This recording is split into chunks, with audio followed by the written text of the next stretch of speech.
Here at the Giver Marketing Network, we don't leave you drifting out in space. We connect you to a coach who will help you build and grow your marketing business.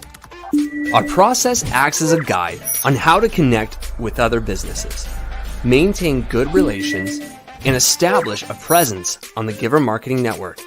Each member within this collaborative group will have the opportunity to leverage your talent and influence, a true network effect. If you are looking to collaborate on more projects, welcome to the Giver Marketing Network, the most trusted and highest rated collective of specialists on the planet. Here we have a group of like-minded professionals who focus on making valuable introductions and helping each other grow by teaming up. Imagine Upwork meets a network and a coach. The talent collectively includes services like visibility and SEO, creating logos, designing websites, managing social media, outreach messaging, visual storytelling, and much more. Think of what you could do with laser-focused allies, strengthening your business while offering your talent to the entire network. Click near this video for more information.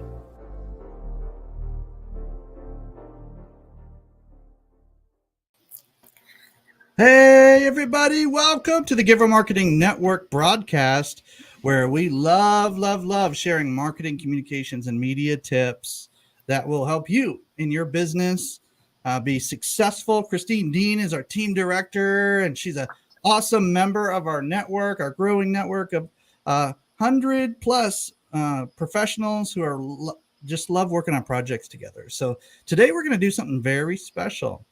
Are you excited, Christine? Oh, yeah. Always ready, always bright-eyed, bushy-tailed, ready to go. Let's do this. We're going to be talking about the art of the 10-minute phone call and how that leads to valuable business interactions, revenue, partnerships, these kind of things. So depending on what your goal is or what the best fit is, more importantly, for that conversation, you'll find these 10-minute phone calls to be extraordinarily potent and powerful and impactful for that relationship. It's the fastest way to get to know if you want to work with somebody, if it's a good fit. And so we're going to show you how to do that today. I had one of my business coaches, shout out to John Pyron. He said, he said something along the lines of this: Timothy, you've been a minister, a nonprofit leader, a business leader for years and years and years. You're spending 45 minutes to an hour with people that you don't even know if they're a good fit yet. So let's get you trimmed back to 10, 15 minutes. Even when you've kind of already pre-qualified that they're possibly a good fit, let's make sure with a 10-minute call and then set another 30 or 45 minute Zoom chat or in-person meeting if you're in the area or something. So at that point, I was like, that one phrase, that one coaching session, or that one comment really, in conjunction with some coaching from him, helped me put a perspective on my time. Mm-hmm. And also the fact that not everybody should grab this block of time on the calendar. Some folks, we need to start here. In fact, most folks, we need to start here and see if it's a good fit and then go into a larger block of time. Well, so, you know, Timothy, that just blows the mind of the networking, right? The idea that you're supposed to have a one-on-one and it's supposed to be an hour and a half hour for one person, another, and right. And that's mind-blowing. If you just stop and say, wait a minute, let's start with 10 minutes and see if there's any synergy at all. Do we really want to continue this conversation? Because I know we've all been in a call where we're like, wow, I've got an hour with this person and I'm not sure what I'm going to do. And I can talk about anything, right? So if I'm speechless, you know we're in trouble. That's right. That's right. So I'm going to bring up some visuals for us to be able to share just some concepts and ideas. And then we're going to do a role play, like a practice toward the end of just what a 10-minute call would feel like if it's really naturally planned. Right. Well, and that's the thing. It has to be intentional. If you only have 10 minutes with somebody, it really needs to be an intentional 10 minutes, right? Otherwise, you know, it's just not going to work. You can't fit it all into 10 minutes. It's a different mindset. It really is, but I love it. You are actually the first person that introduced that to me, Timothy. And I was like, you want me to what? Let's go. Let's do it. Yeah, some folks are talkers and they love listening to, and meaningful conversations are the ultimate goal. Don't get me wrong, but you can start a meaningful conversation. Some call it speed dating. I don't know if it's that vibe. I think it's a little bit more of like the conversation before the first date. There you go. Let's think of it that way. You're thinking about asking them out. Yeah, we're thinking maybe we should have an actual date sometime. Like just a conversation wherever your preferred networking place is. And so we want to just mention again, I'm Timothy Morgan, Christine Deane here with you. Let's walk through this a little bit together, but we do want to mention that we showcase our members every Tuesday. So block this on your calendar. If you're watching this recording, or if you're making comments, or you have questions, or you're watching with us live, make sure and block this off on your calendar. Every Tuesday, 8 a.m. Pacific, 11 a.m. Eastern time. We'll be here for you. And our tribe is amazing. We're the most trusted marketing specialist on the planet. Let's go. Vision, our world is a world of causes and companies doing good in the world. Sometimes we use a tagline called marketing for good. Our mission is to bring positive attention to causes and companies doing good in the world as well. All those organizations we believe in, we want to get the word out. And I always want to mention this before we begin. It's important to identify who your who is. Mm-hmm. Deane, maybe you can speak to this a little bit, but ultimately, when I heard this phrase from Pedro Adayo, it kind of made it super simple for me. Like, I've heard target market, I've heard avatar, I've heard preferred audience. I like using preferred audience sometimes, but who is your who is a great question. Can you kind of expound on that a little bit? It's the basis of everything, right? Mm-hmm. What you're going to say, how you're going to say it, right? How long you're going to say it, what's their attention span, whatever it is. So we really want to always have, who are you talking to? That's got to be the forefront in all your decision-making process. Yep. We got to have that audience. And one of the ways that we've gone on to kind of streamline who we talk to and who our audience, what part of our audience gets to be on the calendar is we have these 10-minute discovery calls, or maybe even a 15-minute Zoom chat. That's fine. Keep it short. But then we have these other aspects of going into a second, or oftentimes we'll call it a part 2 of the conversation. So don't be scared that you're going to miss out on conversations with people. It's just a start. It's a pre-conversation. It's a pre deeper dive. It's a sometimes I'll call it a story swapping and finding possibilities call. Like, it's just find out if we're a fit through mutual interview. That's basically what it is. All right. And look, there's all these different terms for this, like pre-qualification call, discovery call. We're good with discovery call. Let's go with that for today's training.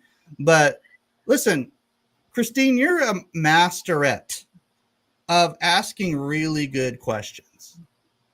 So we're going to dive into some examples, but if there's some iterations that you have, or somebody in the comments has, or if you're watching this on a recorded channel somewhere, please put the comments and questions in the chat so we can go over what it would be like, or what it would feel like to answer certain questions. I can tell you right now, a question you don't want to ask in your 10-minute phone call is, how much money are you going to spend with me?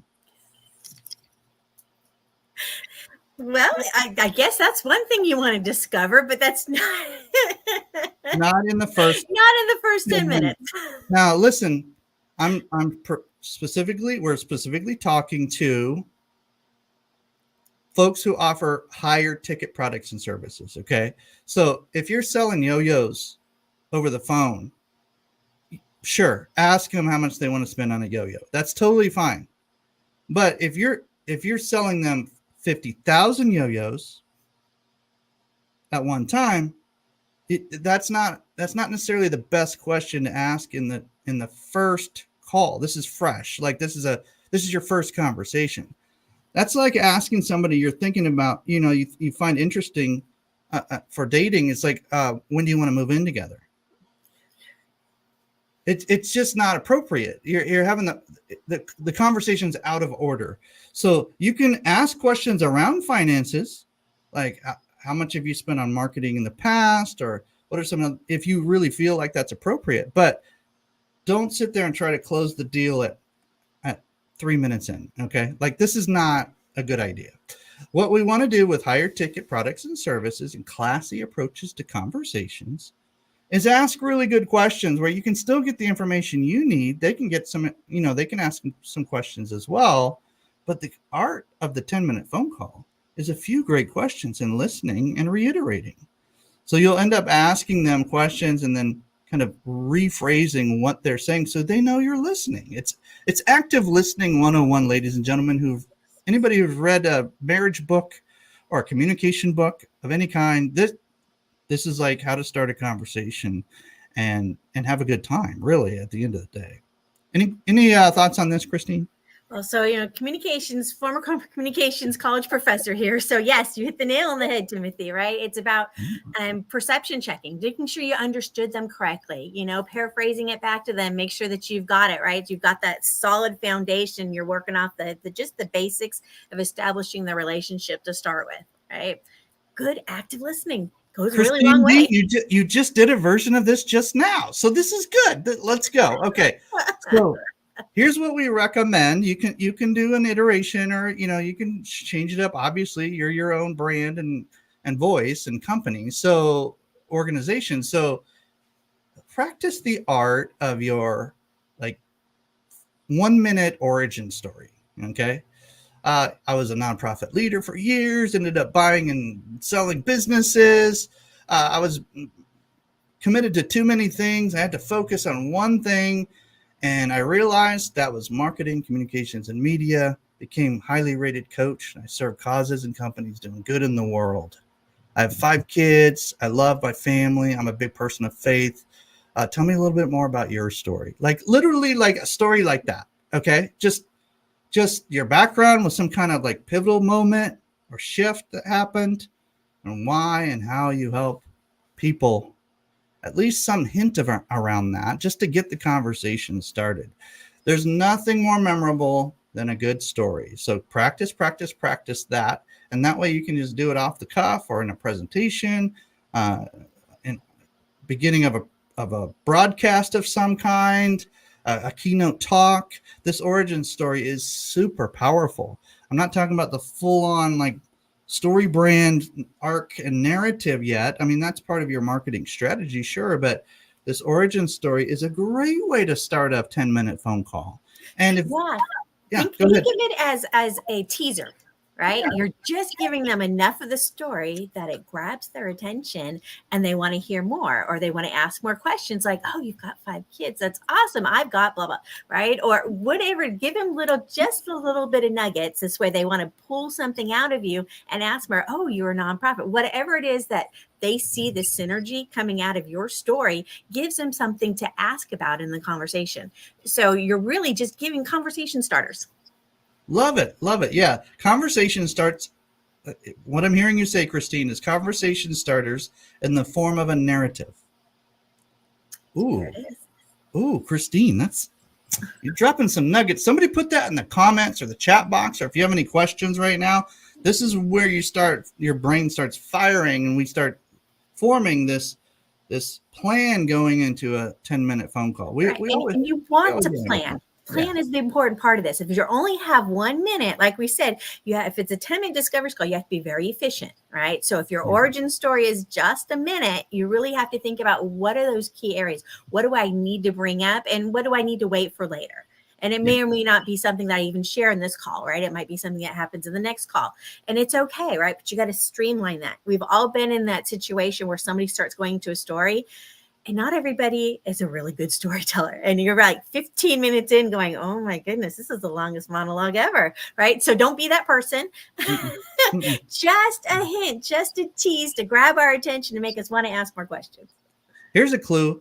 Tell them what you've done not what you haven't done. There's so many times you'll tell a story and you'll start talking about, and I wasn't able to do this, or I didn't do this, or this didn't happen, or this didn't happen. Unless like that's your key aha moment, don't go into all that. Go into what your background, what you're proud of, what brought this momentum, and then built to this, then this, and this, and then this happened, and then now I'm here with you because I serve these people. And start and mention who is your who, like in the middle of this, toward the end of this story.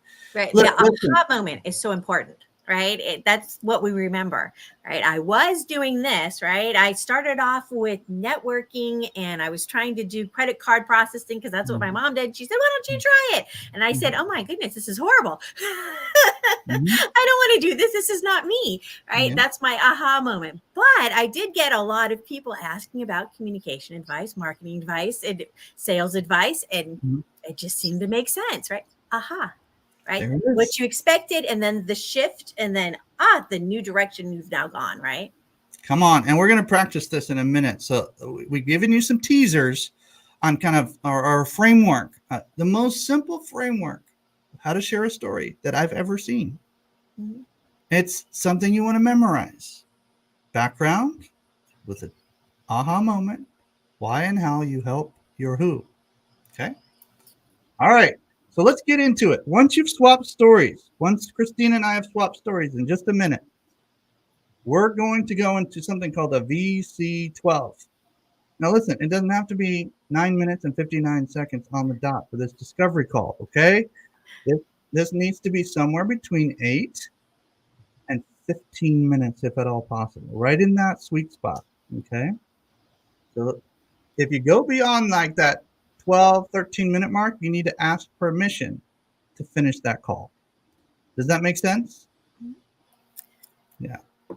Especially if you've established the expectations. And anytime you have an interaction with someone, you do want to establish the expectations for that call. Hey, this is what I thought maybe we do, swap some stories, talk a little bit about what our goals are, right? Whatever it is that you're going to do, let them know. And if you plan on exceeding that, you got to ask permission. Makes sense. There you go. All right. So VC12, write it down, ladies and gentlemen. Put it in the comments, whether you're watching this live or recorded. VC12. This is an iteration of that coaching session that I had before. And I've used it thousands and thousands and thousands and thousands of times. It's not always perfect, but if you just have it in the back of your head or written down somewhere next to you, VC12, you'll at least have a couple of good questions to ask. Okay. So here's one question that, depending on your business and what you're offering, it may be a good idea to know what somebody's really up to for the long term. Can we agree on that? Can I hear an amen? Amen. We need to know that they're not just doing this on the, as a little side note or something. We need to know they have a vision. They have something they're going after that's bigger than I want to make a few dollars this year. There's got to be something. It doesn't necessarily have to be a deep, deep, deep why for everybody. We just need to see if they even think beyond the next few months. We need to know if they're thinking long term. The most successful people in general have at least some picture of the future. Okay. And I'm not saying you have to live there like a dreamer all day long. I'm just saying they have to have some idea of where they're hoping to be in the next 5 to 10 years with their business or their organization, or if you're a private coach or personal coach or something, personally, where do you want to be? These kind of questions are actually a blessing to them. There's folks that will charge just to ask questions like this. Okay. And get deeper. We're just doing a surface level. Okay. Hey, quick question. What's kind of your big vision here? And Christine's like, oh yeah, we're going to do a role play in a second. I got to be able to answer this question. This is going to be good. And maybe I do too. Right. So, and you can always boomerang it. What's the big vision? Oh, what about you? You could always punt and say, hey, what can you share with me? Maybe a little bit of yours, and then I'll share mine. That's totally fine.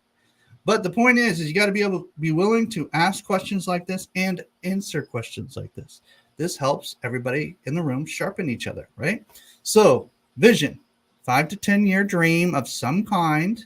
It could even be a 3-year dream. That's fine. Something in the future. But I like to frame it this way. So we're connecting 5 years from now. What's happened? What are you hoping happens? What's the big idea here? These kind of phrases will pull that out of people. Good questions framed in a way that's non-threatening will pull out genius within people. And so we're almost doing like a pre-coaching session here. Big vision question.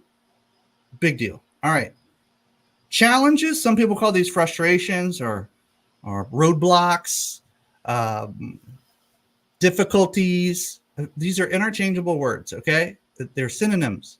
Some kind of challenge question. Like what's your big challenge right now? What's been happening that's like keeping you up at night? What's frustrating? Anything causing any issues within your business right now? Maybe I can make some introductions for you, or find a resource for you if I think of it. Anything top of mind that's just kind of causing some problems? Like, these are good questions. Okay, so some kind of challenge question, and then the last one, if you have time. Okay, if you have time, and it just makes sense, drop this, and everything will come together. It'll just be amazing. A 12-month goal question can be asked in so many different ways. You'll see this in our role play here in just a second. But it could be something as simple as, 1 year from now, what are you measuring that you would find really awesome in 1 year from now? What are some of the measurables that you're tracking that in a year you would have a win? 1 year from now, what are you hoping happens from a metric standpoint? Like, what are you measuring? I'm talking about revenue, team members, projects, appointments. Like, it could be anything related to business, marketing, or whatever you're doing. I just need to get an idea of like what you're tracking. This is a great question, because this is the closest we get to like really like directly pre-qualifying. If they don't measure anything, we have nothing to work with. If they want to learn how to measure something, at least maybe they'll be honest about that. We're not measuring as much as we want. Like, maybe you can help us with that. Great. Let's talk about that. That's fine. Let's set up a part 2 of our conversation. Does that sound good to you? Actually, I'm kind of excited right now because these are good questions. Let's dig in. Mm-hmm. And listen, I'm not saying that you have to dig into each one of these questions. That's what maybe a general, like a business coach would do. And if you're a business coach, this is the thing right here. But if you're a marketing coach or a consultant or selling a product or service that kind of has some variation of impacting people's lives like this, then change the questions a little bit, but get an idea of these are all really good questions, even for those other options, right? Just tweak them a little bit so they fit what you need. I mean, when you look at the 12-month goals, right? It could be, what's a win look like in 12 months, right? Come on. And maybe you get them thinking in that direction. And now you look at, so where are you at now compared to where you want to be? Get them to start thinking about tracking, right? So sometimes if they're not there yet, you can get them thinking down that path. Come on, let's go. I love this. Okay, so you could be a real estate agent. You could be an attorney. Like, some version of these questions will, at least 2 out of these 3 questions will really be helpful, okay? The goal is try to get to at least 2 out of these 3 questions in a quick discovery call, okay? And if they give you permission to go a little longer, you usually can cover all 3. All right, but don't ask like 15 questions, because they might have questions for you. This is a mutually beneficial conversation, okay? This is not for you to sell them something. That's not the point. The point is mutual benefit, mutual conversation, mutual interview. Think of it like a mutually respectful conversation. Yeah, we've all gone on a quick phone call with somebody and they're starting to pitch you within 30 seconds. You're like, whoa, what just happened right now? Like, put some gum in your mouth and like walk away for a while. Like, goodness gracious. All right. Yep. We've been there. We don't want to do that. Okay. Even if you're excited about your product or service. Okay. We don't want to do that. We want to wait till there's a good fit established, ask questions so that there can be then reciprocal buying questions in a part 2. Generally, you can get little hints in this discovery call, but definitely don't want to go into the close on this call unless I've seen it like one every like 1,000 phone calls, one every 1,000 discovery calls. They're like, look, somebody else already told me I'm supposed to work with you. So like, how do we get started? That's totally fine. Like, go right into it. But 9 times out of 10 or more, you're going to go into a part 2 of the conversation. So let's do it, Christine. Are you ready? Let's have some fun. All right, let's do it. All right. So Christine, Deane, and I have been on other discovery calls with others. We've also practiced and helped each other grow in this area. She's a master networker, so she has these conversations kind of on the cuff in networking environments, but she knows exactly where they're going.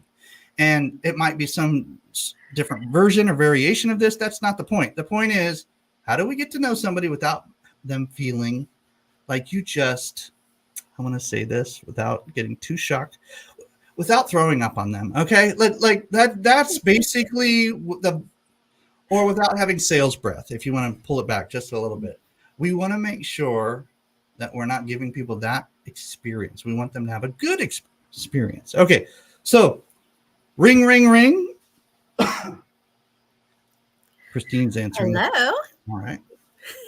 Hi, Christine. Thanks for setting up the time today. I'm so excited. I've been looking forward to this. Oh, so have I, Timothy. I'm really looking forward to getting to know you a little bit better. Cool. Well, gosh, we only have a few minutes here. How are you on time? Do you have 10, 15 minutes that we can? Absolutely. Okay, cool. So I just love swapping stories, finding possibilities. If we don't work together, that's fine. But if there is a good fit, we can obviously work together at some level. If nothing else, we can make introductions for each other, right? Oh, absolutely. Awesome. Well, hey, tell me a little bit about your story, your background. I see what's on LinkedIn here. I've been doing a little research on your company. I understand you do some networking and things, but like, how did you even get to this space? Like, how did this even work? Oh, goodness. Well, I taught college. I absolutely loved it. I have that big heart for giving, and took some time off to raise my kids. Loved it. Wonderful opportunity. Came back into the workforce and said, well, I don't want to teach. What do I want to do now? And I didn't know where to go, what I wanted to do. My mama said, oh, I'm doing credit card processing. I'm like, okay, that's a little weird, but okay, you seem to like it. I'll try it. So I did, and I hated it. I am not a credit card processing kind of person. I can't do relationships in 30-second, sell. That's just not my personality type. So what I did discover, though, is I love networking. And I found that everybody was asking questions about, networking, communications, marketing, sales. And so I was already giving the advice away for free. I might as well get paid for it. And then I created the Networking Diva. I love it. Well, I like I said, I love swapping stories and kind of getting your heartbeat, and maybe can I share a little bit of my background as well? I would love to hear it. Tell me more about what you're up to. Cool. Yeah. So I was a guy who started these nonprofits in small towns, started businesses. My first business was when I was 16, and I was sitting there trying to figure out how to even ask people, for money in exchange for awesome service. Figured out how to do that. But as I developed in both the nonprofit and the for-profit world, I burnt out. I didn't know how to say no. And so I went through what I call a early midlife reset, and had to pick a lane, had to pick something I really wanted to focus in on so I wouldn't hurt myself or my family, those kind of things. And I picked marketing. And so became a highly reviewed marketing coach, now a fractional CMO for causes and companies doing good in the world. And it's just been really fun. We have a network of folks who work together on projects and do some things that really bless our clients in a way that they've never seen before. So that's a little bit about me. I love sharing stories so that there's some kind of like memorable moment we can connect over if we have a part 2 of our conversation, which I'm kind of feeling like that might happen, but we'll see. Well, I suspect that's the case. As I was listening to your story there, it made me realize how closely we are in line. When you talked about, causes and people doing good in the world, Yeah. that's my space. That's where I love to play. I love to work with nonprofits. I've served on the board of nonprofits and board of advisors. So I love the do-gooders. I always say I want to meet the do-gooders. So I think we're going to have a lot in common. I really look forward to diving into this deeper. Yes, the do-gooders. I've heard that phrase from people like Mike Rowe. I love the do-gooder phrase. It's really good. It's really good. I'm curious, like I have some challenges. You have some challenges in business. What would you say is kind of some of the frustration points in the last, let's say, several months? Anything right now that I can be thinking about, praying about for you, maybe introducing you to people or resources of some kind? I love networking because it helps put me in touch with people that I have good synergy with. And so you mentioned your network, having all these marketers. As a coach, for me, one of the frustrations is having clients come in and they need things done. And I need to have reliable people I can bring in on my team, right? That I can bring in on project basis where I know I can rely and trust them to take good care of my clients, because I like to stay in the coaching space more than the fulfillment space. So You mean you don't do everything yourself, Christine? Well, it's a difference between making a job for yourself or creating a business, right? Okay, all right. That's a good point. So, okay. So a good problem to have is business coming in, but you need folks to kind of implement or fulfill on that once the agreement is made, or as a partnering project with somebody else, so that there's some superpowers in the room that makes sense for the client. Okay, that makes sense. So there could be some challenges in, fulfilling on all these clients coming in. I love that. Thanks for sharing that. I think one of the challenges we have right now in our business, for me personally, what keeps me up at night is kind of this administration side, operations side of just business in general, and more voices we have in that regard. I could certainly use some help, just making sure that we always are ahead of the game on that. And then also we're building out a cryptocurrency right now for our network. So I'm looking for people who have experience in something called Solana. It's a very specific platform for Web3, cryptocurrency, these kind of things. It's like the next iteration of Ethereum. Okay, so if you hear the word Ethereum or Solana or cryptocurrency, I'd love to connect with those folks, and that is keeping me up literally at night. So I'm trying to figure this out with our team. We have a good starting team. We just need somebody to kind of manage everything. So that'll be good. We'll have to definitely set up a follow-up conversation just so I can make some introductions for you. Hey, sounds like a plan to me. We might end up doing some referral ping pong. Who knows? Yes. Ultimately, I just love having these conversations. Are you good on time? I'm just kind of curious of some of your goals coming up here. If we have a couple more minutes. Yeah, we have a couple more minutes. Cool. So a year from now, we're hanging out. We're having another conversation. We've worked on projects, or we've referred folks to each other, whatever the case may be. What are you measuring right now that you would say is like, we're hitting our goals 1 year from now? Like, what are you measuring? That's a great question, Timothy, because when you think about a lot of times as business owners, we get so deep in the weeds, just the day-to-day running of our business, that we forget to stop and say, okay, wait a minute, hold on. How is what I'm doing today going to get me to that goal? All right. So my goal, a year from now is to be having my coaching sessions and being able to just pass those to-do list off to a project manager who then handles all the rest of the stuff. So that's how I'm going to know where I'm in the right place, is when I've got somebody who actually has to take care of all that, because I'm just too busy to do it myself.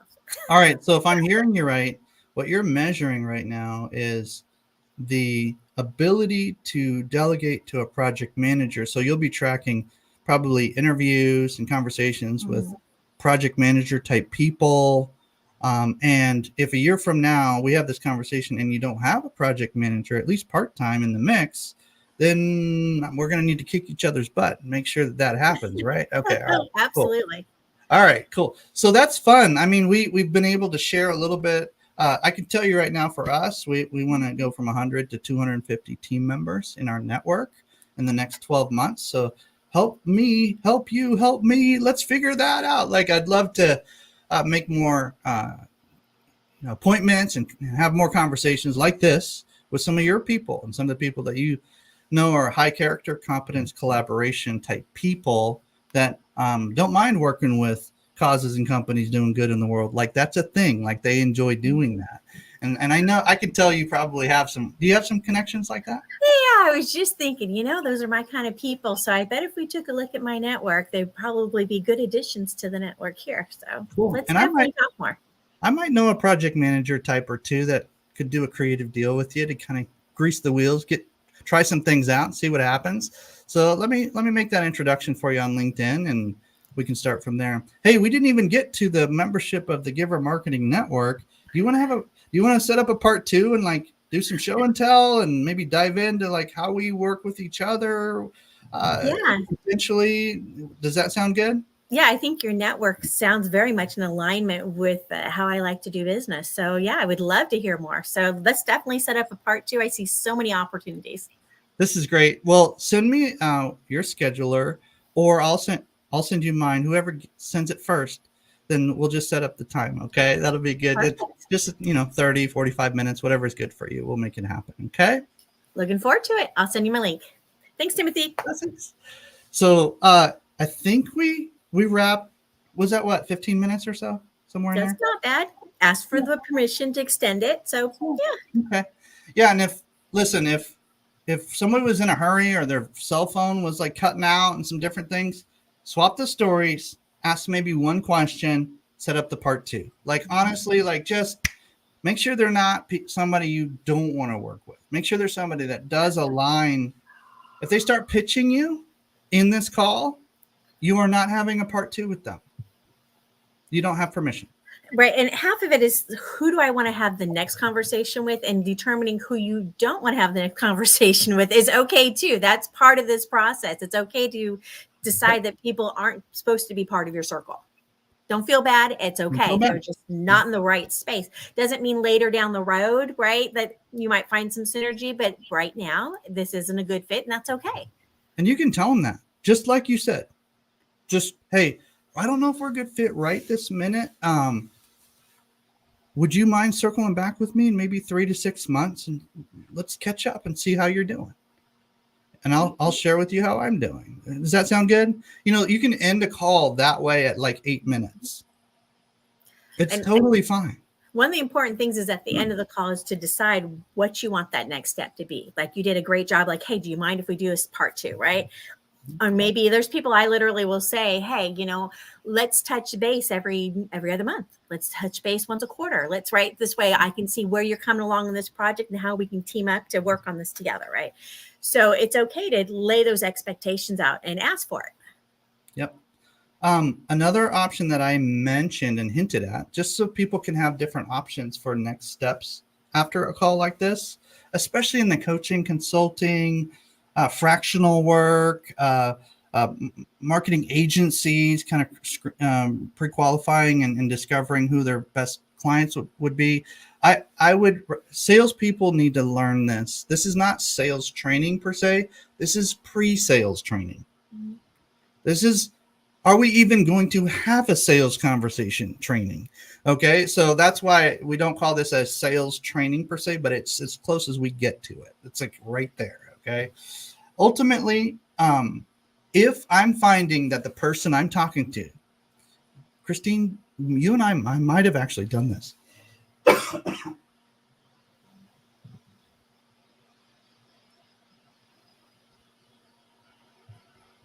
Mysterious pause. I would ask for a session swap with somebody like you because you're highly connected. Can you speak to what a session swap is, Christine? Well, so a lot of times a session swap is right where you want to learn more about them, and they have some skills maybe that you want to learn, and maybe you've got some where you see what your skills will help with them, right? So it's an opportunity to bless each other, basically, yeah. Right? So you're kind of setting up a success situation where everybody gets to be a win, and it gives you a chance to kind of experience a deeper understanding of who they are, how they think, and how they work with people, right? One of the best ways to see whether or not this is somebody you want to refer is how well did they work with you, right? Now, I only offer session swaps to people that they're almost perfect alignment. Like I would literally, I want to go into a project with them like tomorrow, but I have to at least experience something deeper from them first or with them first. And also how we give and take, give and receive information, how our cadence is in a conversation. And that's how Christine Deane became this team director and event promoter within the Giver Marketing Network, is because we started doing these kind of things. And I was just blessed to be in the room. And she was finding some traction on some different things. And so it just really got really cool. And so if you can set up a 30 minutes each kind of session swap, like a mini session swap, sometimes I'll call it, don't give away your $1,000 full session with all the bells and whistles and the documents and the resources and the like. Don't do a full. Don't overwhelm people. Okay, they need to pay for that. They need to. People pay attention to what they pay for, so they need to pay for that. But if you do a session swap, and to some degree, you're doing a paying like kind. Mm-hmm. So you're respecting them. You're still at this level, but you're developing the trust while you're still staying together on that respect level. Anybody who tries to come over the top on you, it's your call if you want to work with them, but you better make sure that that's the right person. There better be a really good reason. But if you go like this and respectfully just grow and trust, a session swap is a really good idea. 30 minutes each. I wouldn't go too, maybe a little longer than that, but I wouldn't go too much longer than blocking a full hour. And then if you go over that a little bit, that's fine. But I found that hour is a sweet spot. If somebody can't give me a mini session in 25 minutes, and if I can't do it and help them in some way, we're probably not going to be the best power partners. I got to be able to help them in some way, and they got to be able to help me in some way. Otherwise, we might think about each other periodically, but we're not going to be top of mind. So it's a really good way to grease. Well, we've already greased the wheel with the 10-minute call, but it's a good way to build momentum once you've gotten some things moving. And so I highly recommend that as a tip. And some people are like, well, that's a lot of time. But at least it's valuable. Yeah, if it's valuable, yeah.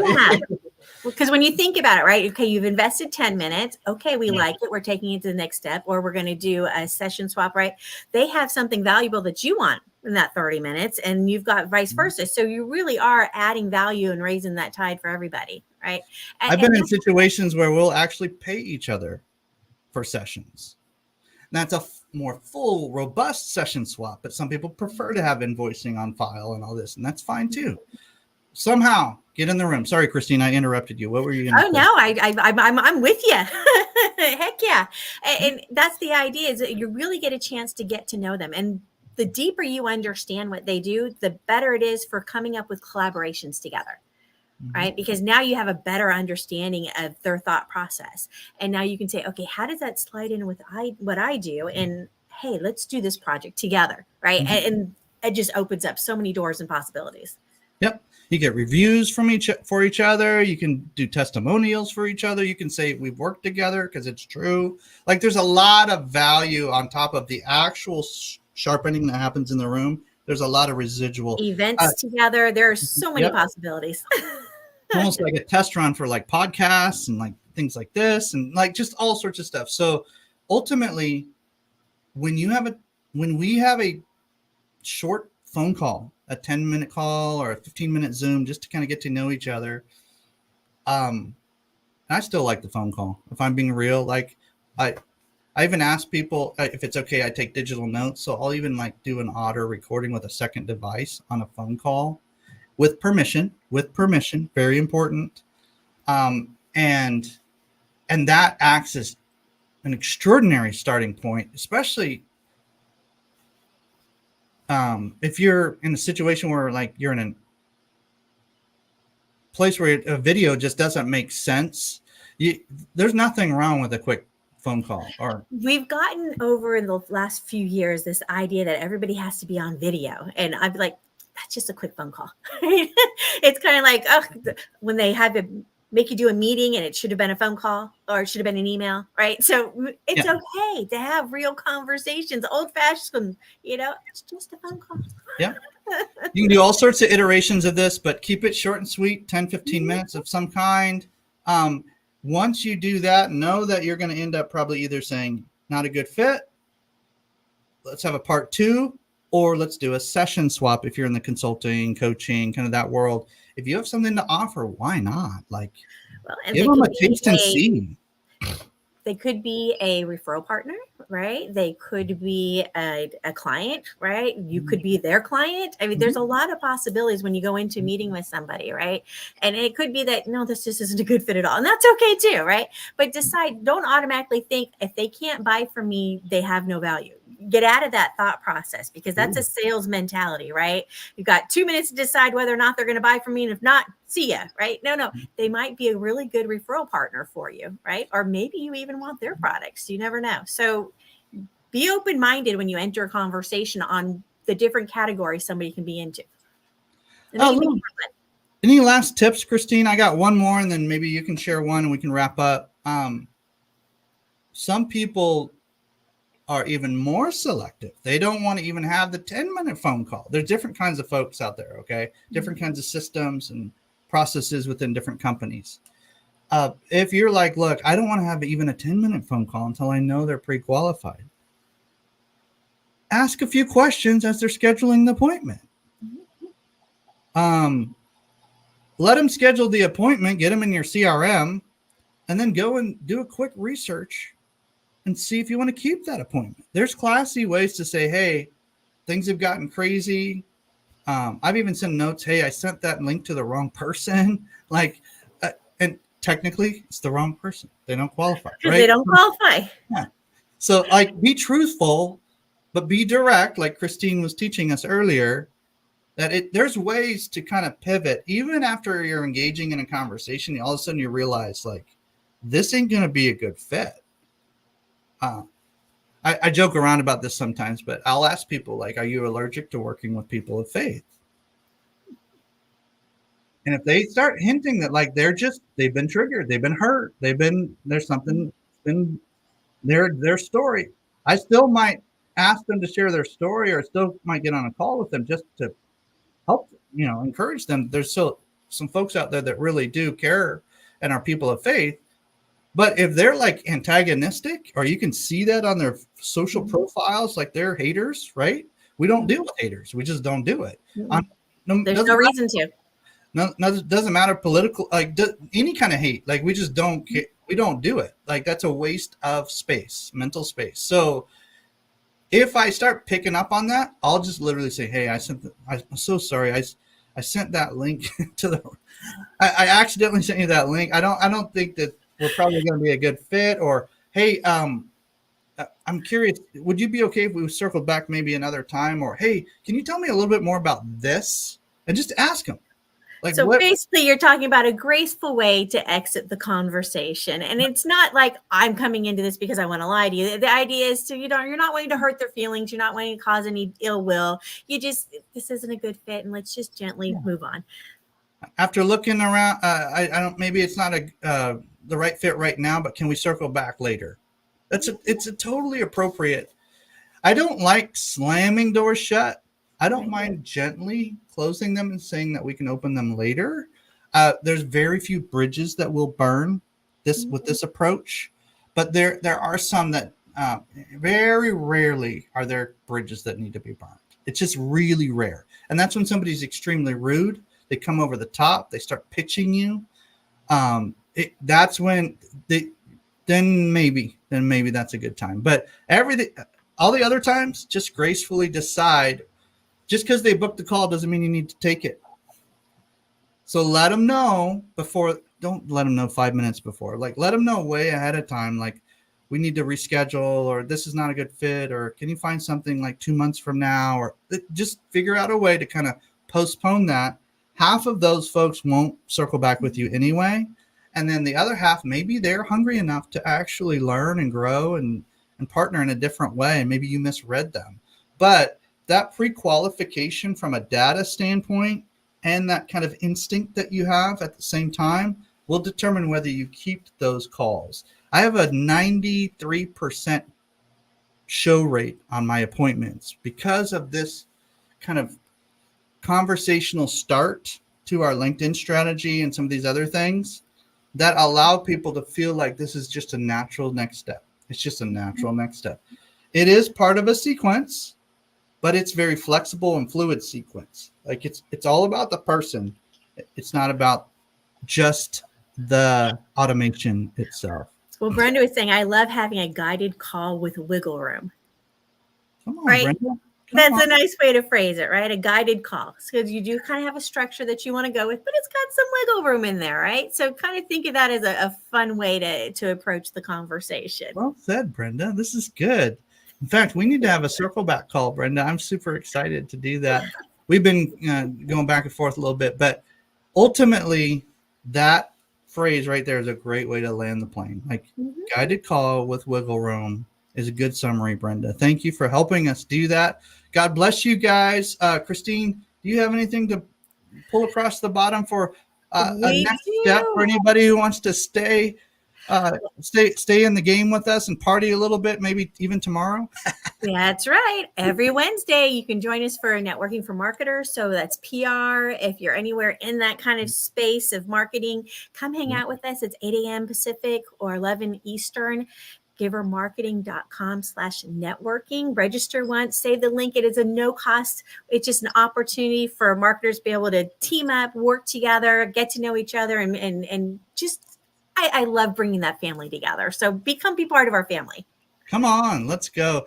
Christine, really appreciate you kind of leading those conversations around white labeling and working together and project possibilities and who do you know that I should know? You know, these kind of things you have a natural ability to kind of lead a room to greatness when it comes to networking, especially. Well, thank you. Yeah, let's go. All right, everybody jump into givermarketing.com/networking. Christine, if you want to just pop that in the comments before we sign off, I want to make sure everybody has that actual link because sometimes we'll hear one word and type in another. And yeah, it's been known to happen. Or even see a word and type in another. If you're like me, sometimes I'll see so many words come across the screen. I'll be like, well, do I need to rewind this? Like, what is that? So givermarketing.com/networking. Yep. All right. If I did it right, here it comes. And all you have to do is just click on it and go register and come hang out with us. All right. We'll see you guys soon, either this Wednesday or next Wednesday. Talk to you soon. Blessings.